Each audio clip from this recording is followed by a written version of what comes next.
There's an ocean of pure, vibrant consciousness inside each one of us.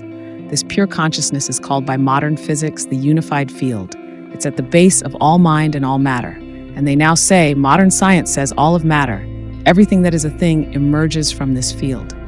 And this field has qualities like bliss, intelligence, creativity, universal love, energy, peace. And it's not the intellectual understanding of this field, but the experiencing of it that does everything. You dive within and transcending, experiencing this field of pure consciousness, and you enliven it, you unfold it, it grows. And the final outcome of this growth of consciousness is called enlightenment.